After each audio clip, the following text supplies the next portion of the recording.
En 1806, la primavera fue la cuna que recibió al hombre, quien bajo el brazo tenía escrito ya el destino de toda una nación. Benito Pablo Juárez García nació el 21 de marzo y hoy carga con las glorias de todo un continente. Hola, ¿qué tal? Buenas noches. Yo soy Antonio Aguirre y lo invito a conocer al Juárez íntimo, al hombre, al esposo y padre, a aquel hijo de Oaxaca quien cimbró las bases de una república en una carrera llena de traiciones y contradicciones que nos obligan a preguntarnos, ¿es realmente tan grande como dicen que fue? Es Benito Juárez, la otra historia. Comenzamos.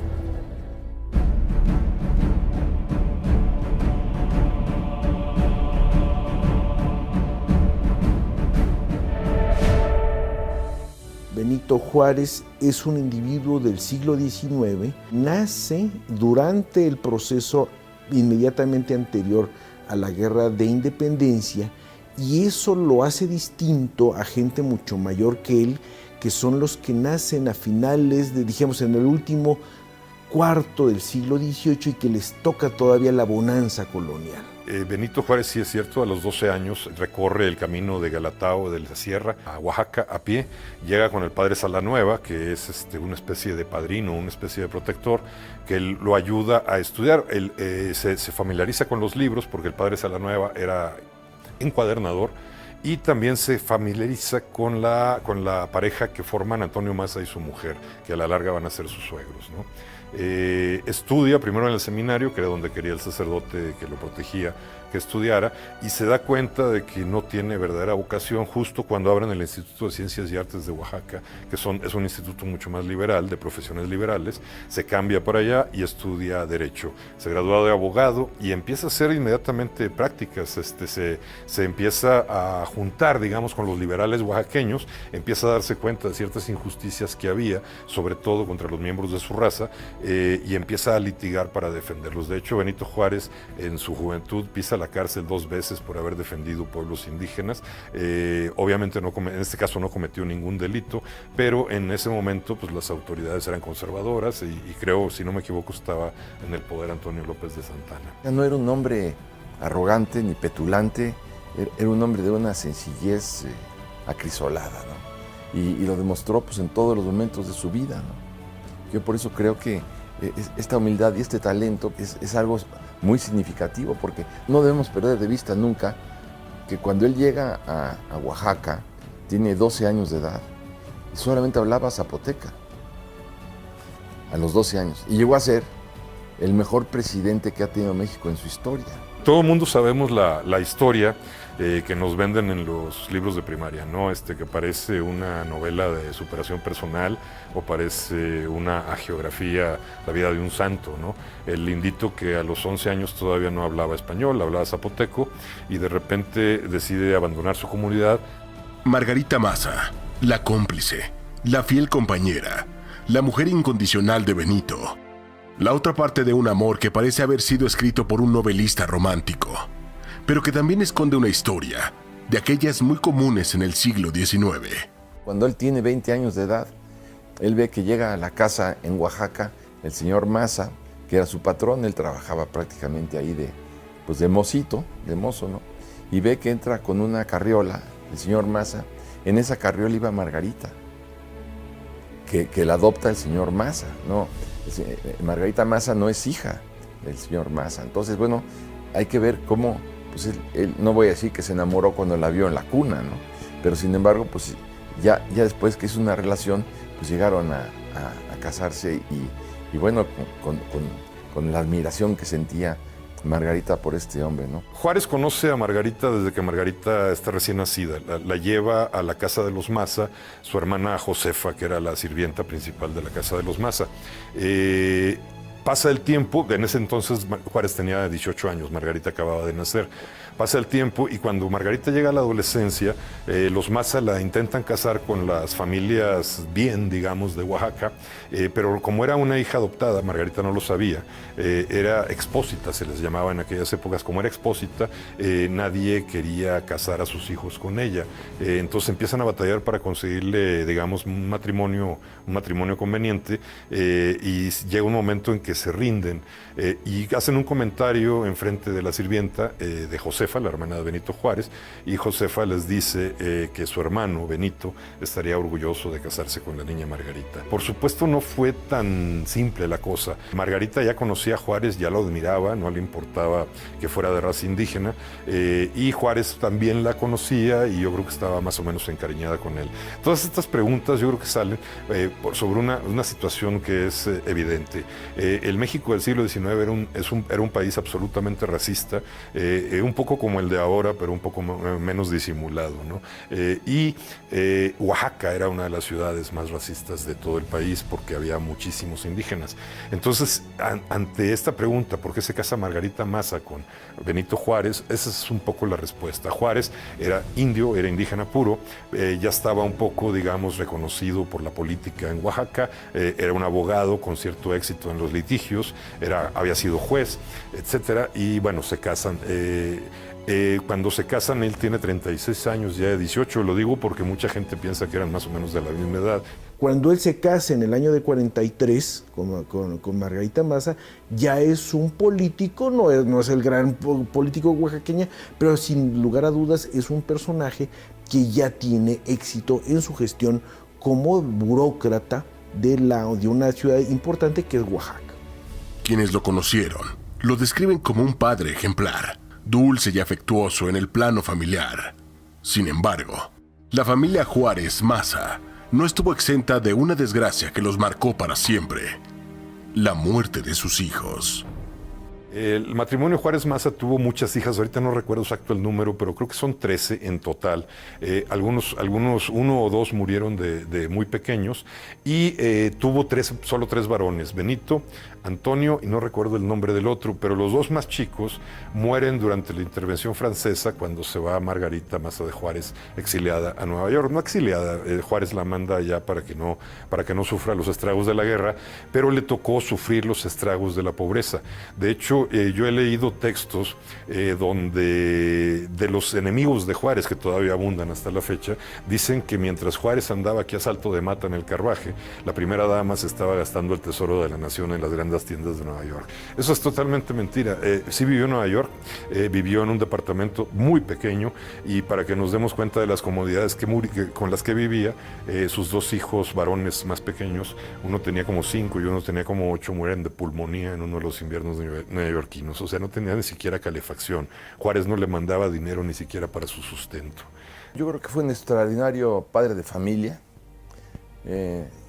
Tocamos ese tema obviamente dentro del concepto de la humanidad, ¿no?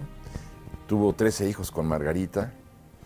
Cuando se mueren sus dos hijos en los Estados Unidos y Margarita tiene que viajar en una corbeta norteamericana, Margarita trajo los cadáveres a bordo, claro está, y enloqueció prácticamente Margarita con un dolor espantoso porque les hablaba a los hijos y evidentemente no le contestaban, no se resignaba. Y el golpe más espantoso que recibió Juárez fue la muerte de esos dos niños que él quería, bueno, pero también con locura, ¿no? Conocimos al Juárez íntimo, sus bases y refugios, pero ¿cómo fue que un humilde pastor de la Sierra de Oaxaca se convirtió en gobernador del estado? ¿Y cómo llegó a ser el líder de una nación entera? Conozca las respuestas al regresar.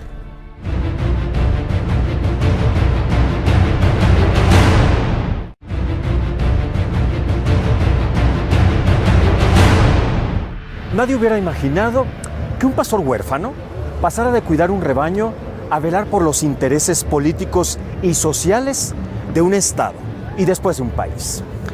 Pero Juárez logró romper con los esquemas y con los paradigmas de una sociedad conservadora y además racista, logrando lo que pocos, ganarse un lugar en la historia de México. No perdamos de vista que él antes que nada estudia en el seminario. Juárez era católico y estudia en el seminario y se da cuenta de la gran cantidad de mentiras y de embustes y de atropellos y de hipocresías del clero, y por eso decide no ser sacerdote. Hace sus primeros estudios todos en Oaxaca y bueno, llega a tener una licenciatura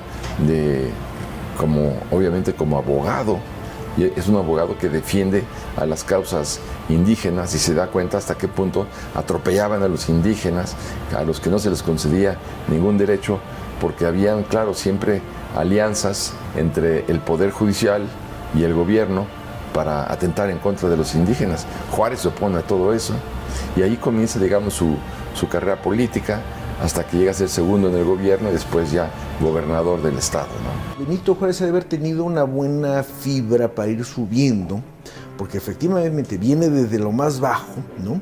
Y entonces el hecho de aprender español, de hacer la carrera de leyes, de ser uno de los primeros en recibirse en estos institutos de ciencias y artes de Oaxaca, que es este proyecto liberal de hacer instituciones de educación laica alejado de cómo lo manejaban, dijéramos, las órdenes religiosas, hace que dijéramos que en un lapso breve de tiempo empiece a escalar dentro, dijéramos, del escalafón de la burocracia oaxaqueña, ¿no? Ser primero abogado, luego es litigante, juez, y posteriormente, bueno, va a ingresar a todo el trabajo de esa burocracia oaxaqueña hasta convertirse en gobernador. Por alguna razón llega a gobernador interino y luego pasa a ser gobernador de Oaxaca, llega a gobernador interino de Oaxaca y ya está de lleno metido en lo que es la ideología liberal. Oaxaca era un hervidero de liberales, así como de conservadores, pero llamaban más la atención los liberales. Él, con su origen zapoteca, llega a ser abogado, se recibe como abogado, luego como juez y después, claro, ya llega a ser el gobernador del estado. Y ahí es donde empieza a haber un hombre deslumbrante. ¿Por qué? Pues porque crea instituciones jurídicas, crea tribunales, crea escuelas, crea universidades. O sea, hay que ver este hombre con ese origen lo que hace.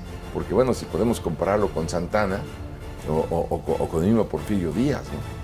Santana, ¿qué le iba a importar la educación? Al poder se llega casi siempre de rodillas. Solo los que llegan de pie tienen un derecho natural sobre él. Frase que encaja a la perfección con el arribo de Benito Juárez a la presidencia de la República. Juárez, dijéramos, va a ser gobernador de Oaxaca. Le prohíbe la entrada a Santana cuando él está en plena retirada en el año de 48. Santana vuelve al poder en el año de 53, lo busca, lo manda a tomar preso, ¿no? Y entonces no solamente lo toman preso, sino luego se tiene que exiliar en Nueva Orleans, ¿no? ¿Por qué estoy diciendo esos datos? Porque vamos a ver cómo Juárez transita de la esfera local de Oaxaca a una esfera nacional, a identificarse con el proyecto liberal encabezado por Melchor Ocampo. Comonfort quiere quedar bien con los liberales y quiere quedar bien con los conservadores y con el clero, y entonces jura el 1 de diciembre de 1857, jura aplicar la Constitución de los Estados Unidos mexicanos.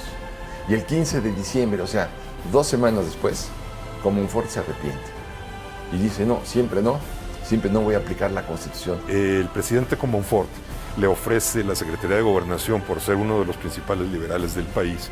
Juárez pone como condición que también, además de la Secretaría de Gobernación, que también le ofreciera la presidencia de la Suprema Corte de Justicia. ¿Por qué? Porque en esos tiempos la presidencia de la Suprema Corte de Justicia era la virtual vicepresidencia del país. Si el presidente faltaba, quedaba el presidente de la Suprema Corte. Entonces Juárez ya estaba encaminado. Aún así, aún cuando digamos que todas estas astucias lo llevaron a ocupar ese puesto, yo yo siempre he tenido la idea de que a Juárez le cayó la presidencia en las manos, ¿sí? Cuando Comonfort hace lo que solo se puede hacer en un país latinoamericano, como pensando en el realismo mágico de Gabriel García Márquez, por ejemplo, Comonfort se da un golpe de Estado a sí mismo para desconocer la Constitución. Es algo impresionante, creo que es el único caso de un presidente que se da un golpe de Estado a sí mismo. Claro, tenía esta idea, que no quería gobernar con la Constitución, decía que era imposible gobernar con la Constitución recién creada, y bueno, tiene que renunciar después del peligro que se armó, de los levantamientos que hubo y del ridículo que hizo.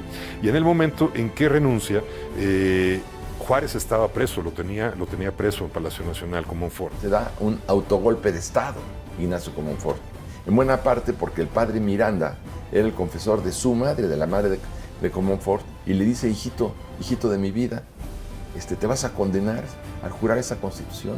Y ya me dijo el padre Miranda, que era el consejero áulico del arzobispo Pelagio Antonio de la Bastilla y Dávalos, dice que si tú te condenas, yo como tu madre también me voy a condenar porque paría una víbora. Entonces no puedes jurar la Constitución, y la jura. Y 15 días después la madre lo convence, entre otras razones, porque también él era un hombre que titubeaba de abjurar a la Constitución. Se da el golpe de Estado, los conservadores no quieren saber nada de Comonfort y los liberales no quieren saber nada de Comonfort, y entonces pues él tiene que encierran a Juárez en Palacio Nacional. ¿Por qué? Porque era el presidente de la Suprema Corte de Justicia, y como presidente de la Suprema Corte de Justicia, de acuerdo a la Constitución del 57, él era el sucesor de Comonfort. Entonces, para que esto no pasara, lo encierran en la intendencia de Palacio Nacional, y ahí llega Comonfort arrepentido el 11 de diciembre de 1858. Llega arrepentido a decirle: Benito, me equivoqué. Los conservadores no me quieren, los liberales tampoco, pero tú eres el presidente. Yo en este momento me retiro y tú tienes el derecho a heredar el poder de acuerdo a la Constitución. Y a partir de ese día, el 11 de enero de 1858, Benito Juárez es presidente.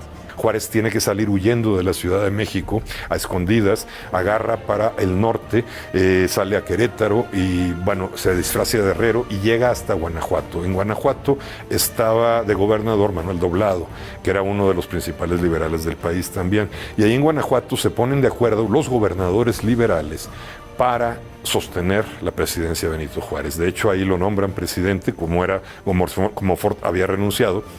Benito Juárez era el virtual vicepresidente, le dan la investidura con apoyo de 8 gobernadores liberales. Con eso se alza con el poder, y los liberales le dan el poder porque digamos que era lo que les quedaba, era la única oportunidad que tenían más o menos de conservarlo, porque de alguna manera no lo veían bien a Benito Juárez, sobre todo, por ejemplo, Manuel Doblado. Volvamos a la historia de que este país es un país racista. Manuel Doblado era un hombre muy alto, era de ojos azules, era rubio, veía siempre a Benito Juárez hacia abajo, pero aún así le dio el poder para que los liberales lo conservaran. La visión de Juárez fue enorme, y para lograr sus objetivos fue capaz de hacer grandes sacrificios y acuerdos que pusieron en juego la soberanía de nuestro país. Más adelante conozca el tratado que puso en jaque la estabilidad y el patrimonio mexicanos.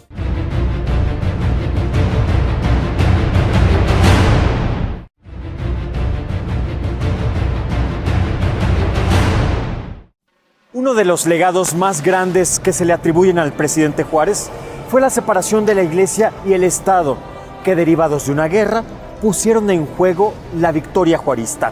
Sin embargo, una estrategia poco conocida es que Benito Juárez casi entrega la soberanía mexicana, poniendo en entredicho la gloria del héroe.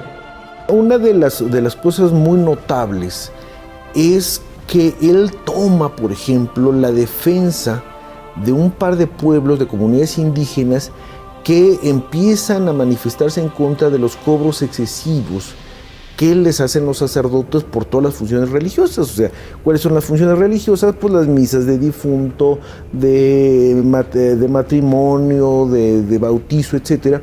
Y entonces había, por ley civil, ellos tenían que cumplir con esas obligaciones de los impuestos. Entonces tenían que dar el diezmo, tenían que dar una serie de dineros que si no digamos que si debían esa cantidad de dinero, empezaban a no solamente a carecer de esas funciones religiosas, sino que inclusive en el caso de Juárez va a llegar a la cárcel por la defensa de esos pueblos de indios.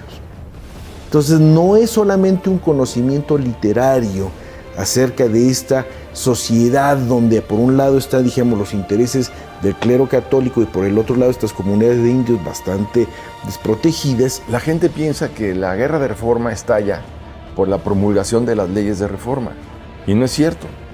La guerra de reforma estalla porque el clero consideraba que la Constitución 57 iba en contra de sus intereses. Ya habían derogado la Constitución de 1824, el clero, y habían derrocado el gobierno de Valentín Gómez Farías. O sea que no perdamos de vista que el clero, por eso le decía yo, es el peor enemigo que ha tenido México en su historia. Ahí está clarísimo. La del 57, tampoco estuvieron de acuerdo con la del 57 y detonan la guerra de reforma. Con todo y la Constitución del 57 era de alguna manera conservadora en ese sentido, porque establecía que la única religión que podía tener el Estado mexicano y México era la católica. Y prácticamente era una legislación inocua, no lastimaba los intereses clericales. Y a pesar de eso, se levantan en armas en contra de la Constitución 57. La Iglesia era la entidad más rica de este país. Era dueño del 75% de los terrenos y de los edificios, ¿sí? Y eran bienes de manos muertas, se les llamaba así, porque en realidad no producían al país absolutamente nada y nada más enriquecían a la Iglesia. Esa era una segunda intención con las leyes de reforma. Quitarle a la Iglesia esos manos de esos bienes de manos muertas para que se vendieran y el dinero empezara a circular creando capitales en este país. También se logró, pero no como lo esperaban. A la hora de que se recuperaron, a la hora que se hizo el arqueo de todo lo que se le había quitado a la Iglesia en los bienes de manos muertas, resulta que la mayoría se había gastado en la guerra, tanto por conservadores como por liberales.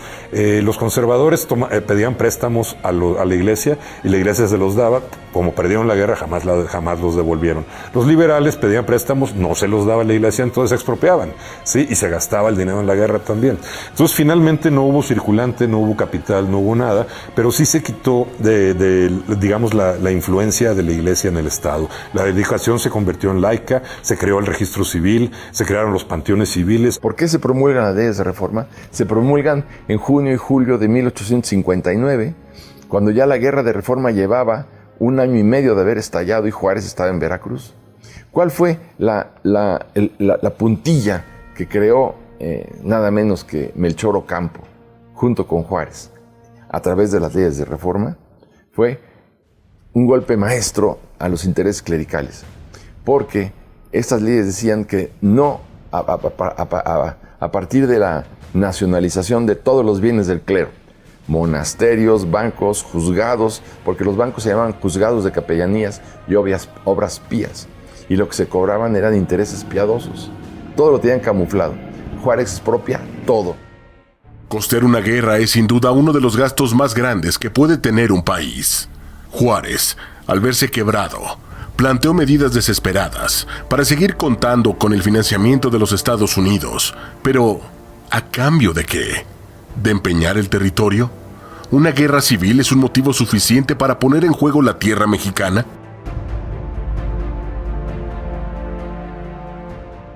Lo han criticado mucho, sobre todo por el Tratado MacLean-Ocampo. Este Tratado MacLean-Ocampo que establecía servidumbres de paso para los Estados Unidos.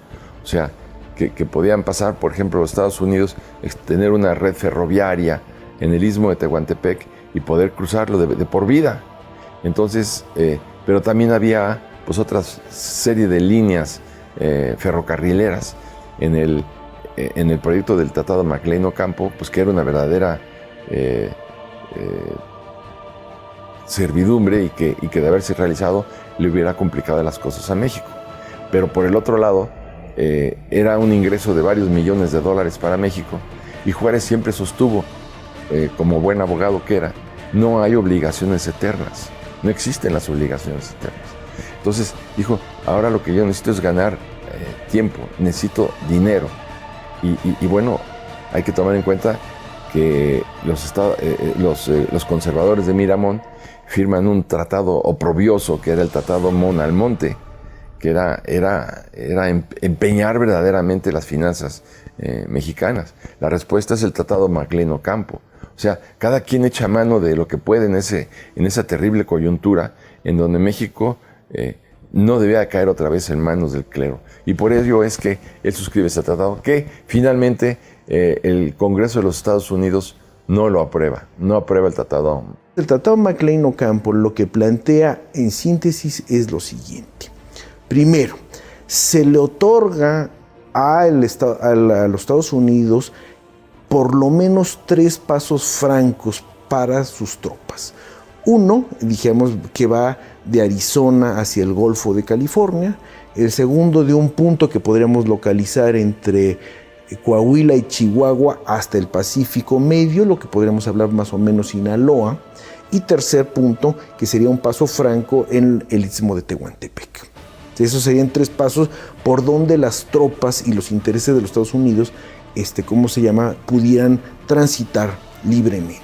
Se firmaron de una forma desesperada y era como que la última opción que tenía el gobierno de Juárez para poder mantenerse en el poder y para poder ganar una guerra que estaba perdiendo. El Tratado Maclean Ocampo obligaba a México, en caso de que se ratificara, no solo a cederle a perpetuidad el paso por el Istmo de Tehuantepec, había cosas más graves. Había una cesión de paso a perpetuidad de las tropas norteamericanas desde Matamoros hasta Guaymas.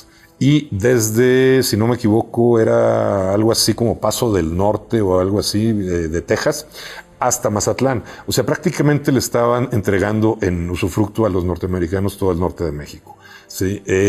Pero había una cláusula que puso Benito Juárez, y yo creo que no la puso inocentemente, yo creo que la puso con todo el colmillo que ya para entonces se le estaba haciendo como político. La cláusula más importante del tratado era esta: en el futuro, en caso de guerra de México con otro país, Estados Unidos se veía obligado a fuerza, sin ninguna opción, a apoyar a México, a mandar tropas en su defensa, ¿sí? Y viceversa. Si Estados Unidos tenía guerra, digamos, con los canadienses, México también tenía que mandar tropas para ayudar a los gringos en su defensa. Eso, obviamente, era un artículo del tratado que era completamente disparejo. Ahí toda la ganancia iba a ser para México y probablemente fue una de las razones por las cuales el Senado norteamericano decidió no aprobar el tratado.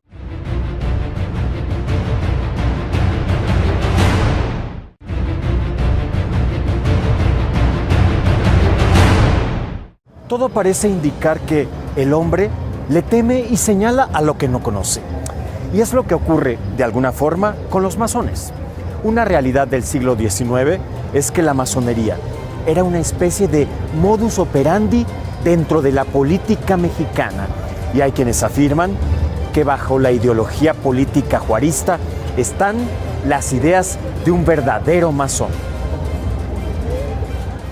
En todos los movimientos libertarios, de política y de organización administrativa y de gobierno, ahí estaban presentes los masones. Eran los que llevaban las ideas de vanguardia. Eran los intelectuales, mire, por ejemplo, los que movieron la revolución de Ayutla, los que terminaron con el largo periodo de Santana, de gobierno de Santana, pues fueron los libres pensadores que en torno a Juan Álvarez lograron consolidar ese movimiento y triunfaron. Y entre ellos pues se puede contar Melchor Ocampo, Benito Juárez, Ponciano Arriaga.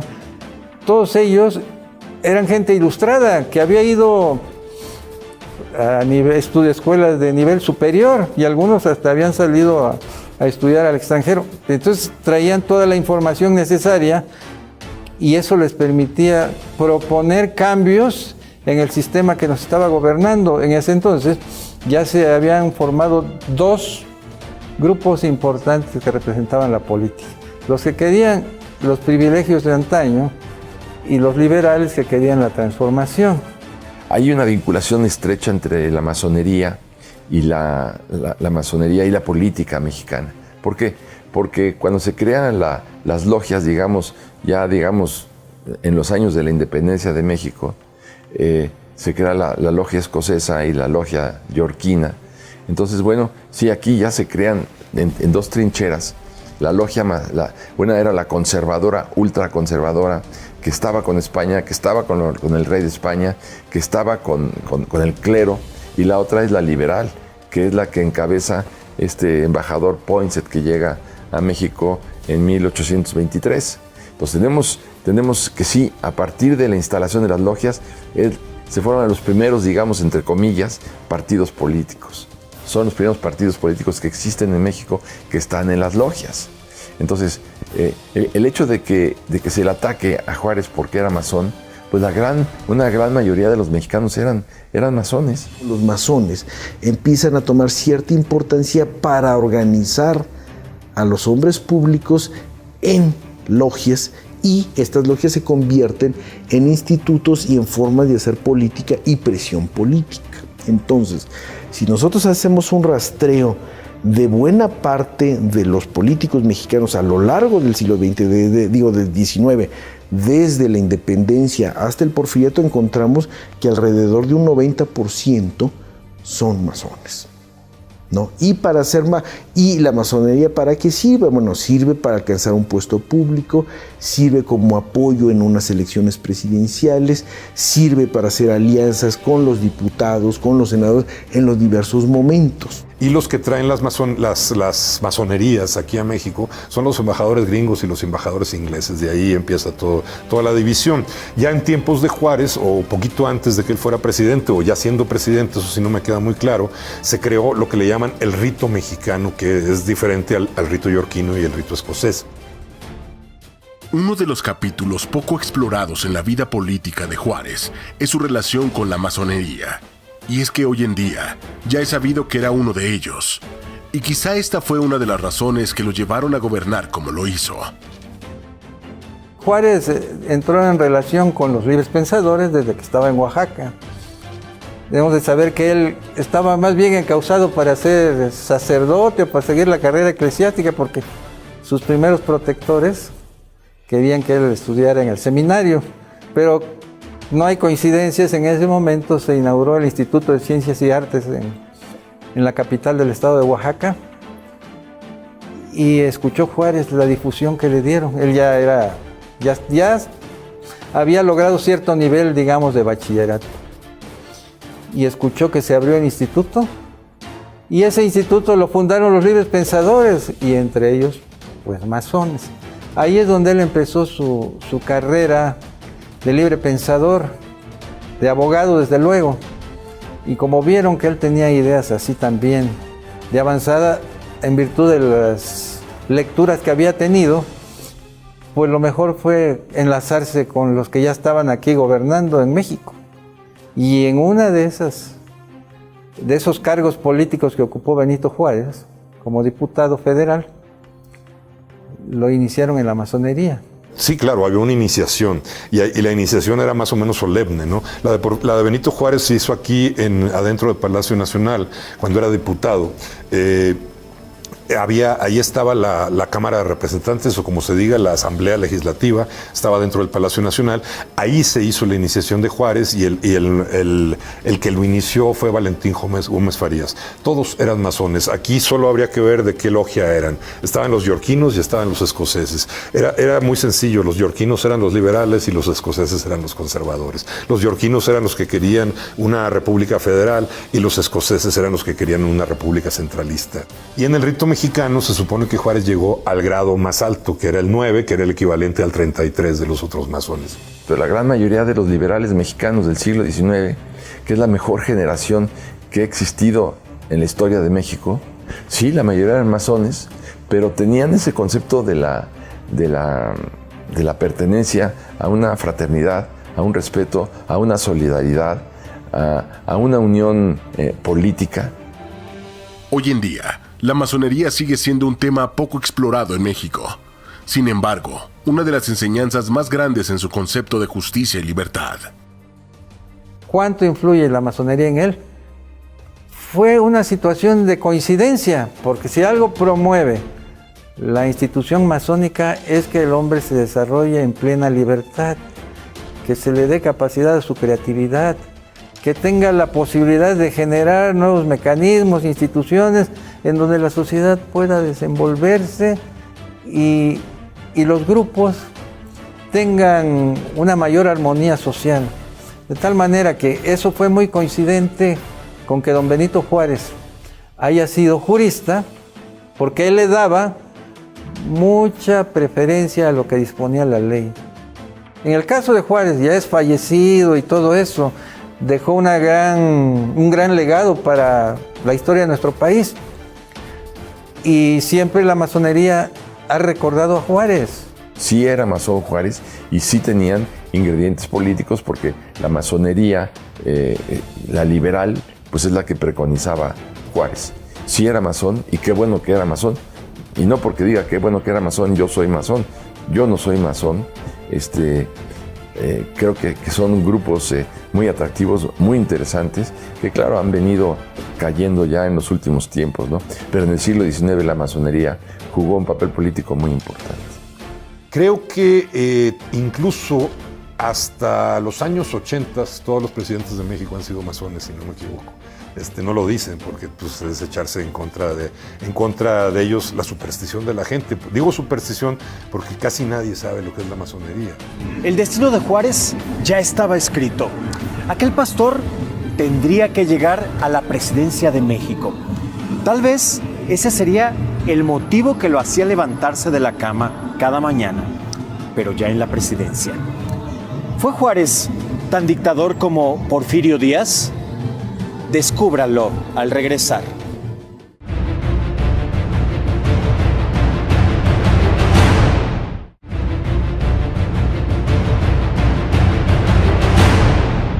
Dicen que cuando se llega al poder sin estar preparado, el tirano se asoma a la superficie. ¿Sería este el caso de Benito Juárez? Y es que, ¿qué tiene la silla presidencial que cuando llegan a ella ya no la quieren dejar? Si Juárez no hubiera muerto, todavía viviría. ¿Sí? Lo que se puede interpretar, si Juárez no hubiera muerto, seguiría en la presidencia, por supuesto. Juárez estaba aferrado con uñas y dientes a la presidencia, eso sí. Juárez entra en enero de 58, de acuerdo a la Constitución, como presidente interino. Primero. Entonces es 58, 59, 60, la Guerra de Reforma. Cuando termina la Guerra de Reforma, él convoca a elecciones, se pone como candidato y es electo por primera vez presidente constitucional. Estamos hablando del año de 61. El periodo es de 61 a 65. En 65, en plena intervención francesa, se va a dar una discusión de si, terminado el periodo en 65, entra el presidente de la Suprema Corte de Justicia, que en este caso es Jesús González Ortega, o qué sucede. Y entonces va a haber una maniobra por ahí, donde el Congreso le había dado facultades extraordinarias para enfrentar a los franceses. El general González Ortega, que era el presidente de la Suprema Corte de Justicia y era uno de los militares más importantes del país, le exige a Juárez la presidencia porque dice ya se acabó su periodo y le toca a él quedarse con la presidencia. El problema fue que González Ortega cometió un error garrafal. Exige la presidencia un año antes, se equivoca de fecha. Sí, entonces, como exige la presidencia un año antes, Juárez y su gabinete tienen tiempo de reaccionar con bastante comodidad, que era Sebastián Lerdo de Tejada, José María Iglesias y Guillermo Prieto en ese momento, los principales miembros del gabinete. Le dicen a González Ortega que regrese en un año por la presidencia a Chihuahua, estaban en Chihuahua en ese momento. González Ortega dice que sí, que va a regresar en un año y se va a Estados Unidos, según él, a juntar fondos para la guerra contra los franceses. Y en ese momento, Lerdo de Tejada, que era el secretario de Gobernación, expide un decreto presidencial donde dice que los generales en activo que abandonen su puesto de trabajo sin permiso del gobierno federal quedan fuera de la ley. Entonces declaran fuera de la ley a González Ortega. González Ortega fue borrado de esa manera de la historia de México por un plumazo de Benito Juárez. Es algo curioso porque González Ortega fue el principal general de los liberales durante la Reforma. Fue el que ganó la guerra de Reforma y ahorita a la fecha nadie se acuerda de él. La intervención se acaba en el año de 67 y como en 61, en 67, convoca elecciones y ahí tenemos la primera reelección. De la primera reelección constitucional es en 67. El punto es muy pertinente y yo creo que es de las partes más cuestionadas de Juárez. Cuando dicen que se quedó 14 años en el poder, bueno, yo creo que lo que tenemos que hacer es pensar que es del año 58 al año 72. ¿Qué pasó del año 58 al año 1872? Bueno, pues estalló la Guerra de Reforma que duró 3 años. Entonces, acaba en 1861 la Guerra de Reforma y al año siguiente, en 1862, pues todos nos acordamos que se dio la famosa Batalla de Puebla, en donde General Zaragoza le ganó a los franceses. ¿Qué quiero decir con esto? Que después vino la invasión francesa y vino la instalación del Segundo Imperio Mexicano con Maximiliano. El primer imperio fue el de Iturbide. Entonces, fueron 3 años de la Guerra de Reforma y después fueron 5 años de imposición de los franceses en México. Entonces, en esos 8 años, sí, efectivamente, sí, yo creo que no se podían llevar a cabo las elecciones como hubiera sido deseable. Su primera reelección fue en el 61, en 1861, si no me equivoco. Acababa de ganar la Guerra de Reforma, ¿sí? El país estaba hecho pedazos, se convocan elecciones y ahí hay un dato curioso. Benito Juárez gana las elecciones, pero su rival más cercano fue Miguel Lerdo de Tejada. Miguel Lerdo de Tejada se queda con más o menos la mitad de los votos que tenía Benito Juárez y lo curioso del caso es que Miguel Lerdo de Tejada llevaba 3 meses muerto. Pero en las elecciones de 1871, el fraude electoral fue totalmente evidente, ¿sí? El gobierno controlaba las urnas, controlaba las elecciones. Claro, no se trataba de voto directo como ahora, sino era como en Estados Unidos, que son electores según los estados, ¿no? Pero hay una carta de Juárez que le escribe a su compadre, que era su secretario o su ministro de guerra, Ignacio Mejía, si mal no recuerdo, donde le dice, si al pueblo no le interesa la democracia, la tenemos que hacer nosotros. Eso no significaba que había que promover la democracia, significaba que teníamos que llenar las urnas, ¿no? En realidad, el fraude electoral del 71 fue garrafal y uno de los perdedores fue precisamente el general Porfirio Díaz, que era en ese momento el hombre más popular del país y que probablemente no hubiera ganado, pero hubiera estado muy cerca del triunfo.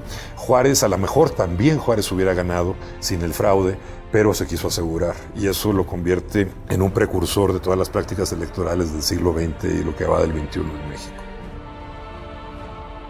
En la última elección sí dijeron y sí se establece que fue truculenta, que fue un fraude electoral. Y sí, pues yo sí creo que se tiene razón en el argumento. Ese creo que es el gran escollo de Benito Juárez. Pero claro, él también alegaba que necesitaba consolidarse en el poder, en lo que era la restauración de la República, después de que él, afortunadamente para todos los mexicanos, manda fusilar a Maximiliano en el Cerro de las Campanas.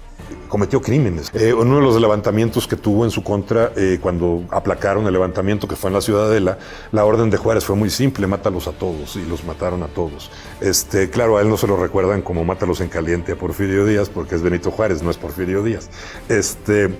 Creo que era un hombre lleno de contradicciones, un hombre que no hubiera soltado las riendas del poder si no se muere. Benito Juárez, el presidente más internacional de México, el héroe que rebasó las fronteras y colgó a un continente en su nombre. El legado del benemérito de las Américas, sin duda, sentó las bases de esta nación. Con él se logró la verdadera independencia de México, sí, o sea, la independencia mental, la independencia ideológica. Gracias a Juárez, México pasó a ser realmente un país independiente. Antes de Juárez éramos independientes desde un punto de vista político, pero todas las costumbres, la mentalidad, la ideología y la idiosincrasia seguían siendo española o seguía siendo colonial. Tenemos un país liberal, tenemos un país en donde la educación que imparte el Estado es laica. Tenemos un país libre, tenemos un país en donde los instrumentos de la producción no están en poder del clero, sino están divididos, por más que esté concentrada la riqueza en este momento, pero eso ya es otro problema. Entonces tenemos que festejar a Juárez por haber sido un gran mexicano que supo defender a su país. Ya me imagino, ¿no?, lo que hubiera sido un Juárez contra un Trump, ¿no? O sea, que también pues, podría ser objeto de una novela. Pero el gran defensor de la República fue Juárez. Y Juárez, como tal, pues merece el bien de la patria. Detrás de México se esconden estos rostros que hoy en día le han dado identidad a nuestro país.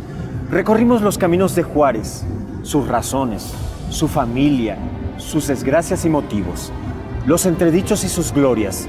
Conocimos la otra historia. Pero aquí, como siempre, usted, sí usted, tiene la última palabra. Gracias por habernos acompañado en este programa especial de LN Noticias. Yo soy Antonio Aguirre. Hasta la próxima.